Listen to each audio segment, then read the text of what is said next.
Hi everyone, welcome to Chalchitra Talks. मेरा नाम वाणी है and for the past 2 years you've seen me recommend to you one book each week, and as much as I've deeply enjoyed doing that, I wanted to take a step further and bring to you the discoveries that have transformed me.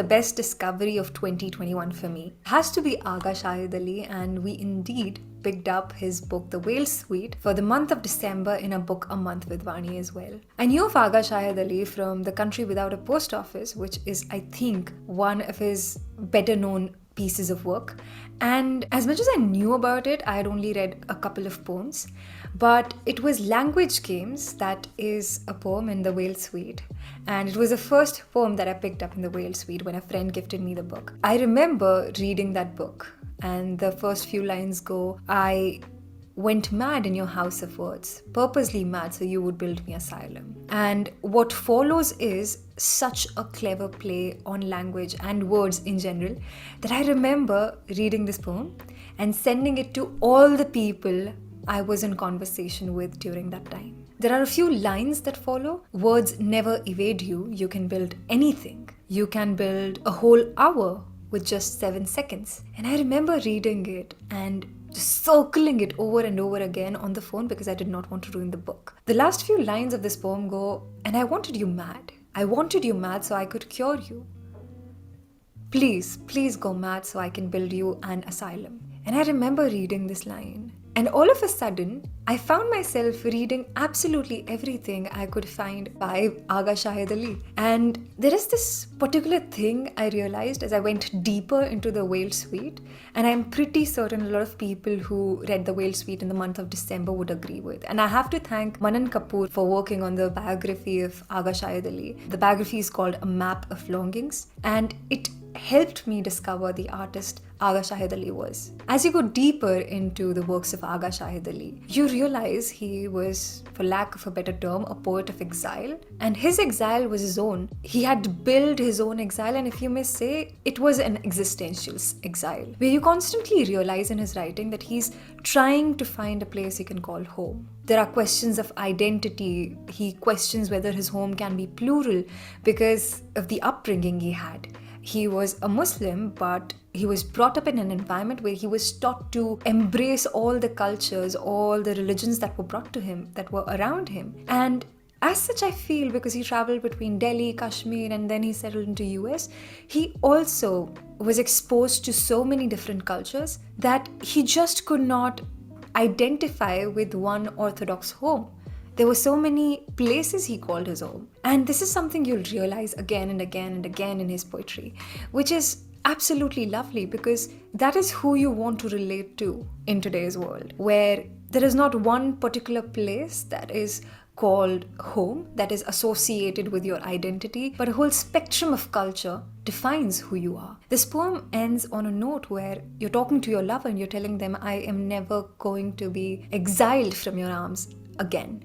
And he says, you took my hand and we walked through the streets of an emptied world, vulnerable to our suddenly bare history in which I was. But you said you won't ever again be exiled, never again from your arms. And while you're reading all these works, you realize how private a person Agha Shahid Ali was. You realize how great a poet he is because there is a clear boundary between who he was as an individual and who he is as a poet. In most cases, the gender of the person he's writing for is never revealed.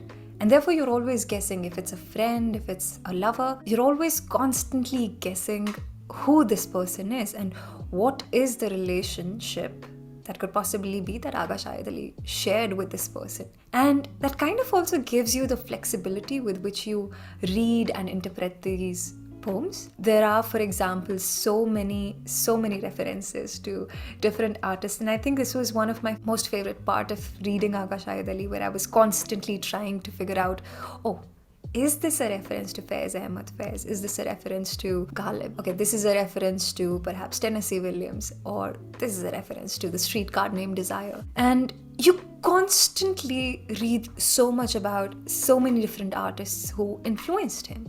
And the way he's incorporated those influences in his writing, you will not only end up falling in love with Agha Shahid Ali and his writings, you will discover artists who will inspire you to create whatever it is that you create. And you will realize, and this is completely technical, what a good inspiration looks like. There is this one particular chapter in A Map of Longings where Manan Kapoor writes about this essay that inspired Agha Shahid Ali. It was Tradition and the Individual Talent by T.S. Eliot. And he talks about who is a mature poet. And he says, you can be a poet and you can write from your experiences, but a real mature poet does not let his experiences stand in the way of what he writes. As you go deeper into the Whale Suite, you realize how Agha Shahid Ali used his experiences and he created a world where when you pay even the slightest attention, it would welcome you with open arms, of course, but it would overwhelm you in a good way with whatever emotion that Agha Shahid Ali is trying to convey.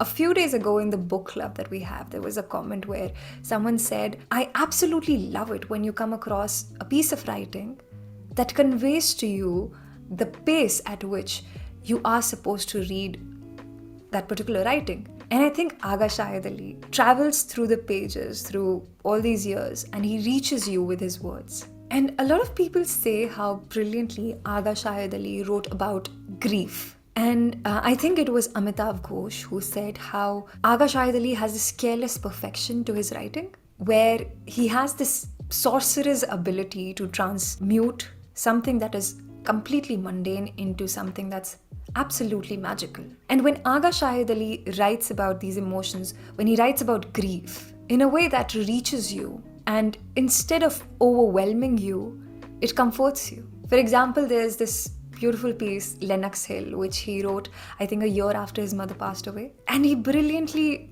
writes about how he will eventually move past the death of his mother, but he will never forgive the universe that has allowed him to move past the love of his mother. And he writes, thus I swear here and now not to forgive the universe that would let me get used to a universe without you. And there are so many authors, poets, artists in the world, and they're creating content in a way that's populating our attention. We are constantly being bombarded with new books, poetry, etc., and so on. But if you've read Agha Shahid Ali, if you know who he was as an individual, if you've sat down with his writings, you will realize he will never get lost in the crowd. There is a poem called Tonight, and he ends this on a couplet that goes, and I, Shahid, only am escaped to thee. God sobs in my arms. Call me Ishmael tonight. And these two lines, this couplet sums up who Agha Shahid Ali was a poet for me.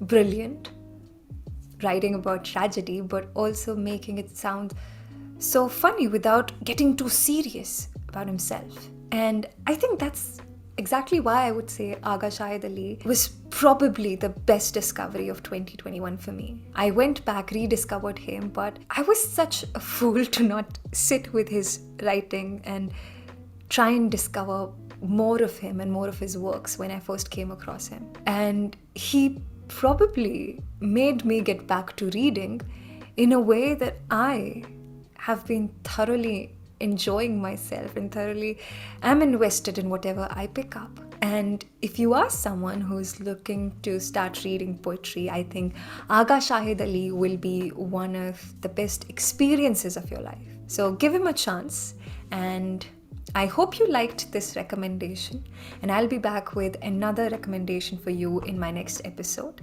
And if you like what we do, if you like the recommendations we bring to you, do consider supporting us on Patreon or become a member of our YouTube community. We've carefully divided our patrons into 3 different categories: Goodfellas, Gladiators, and Godfathers. Godfathers are at the top and they get access to a lot of perks. So do consider supporting us. It'll mean the world to us and it will really help us a lot. And we've also launched a new channel called Chalchitra Clips. Do subscribe to the channel, and I will be back with another recommendation for you in my next episode.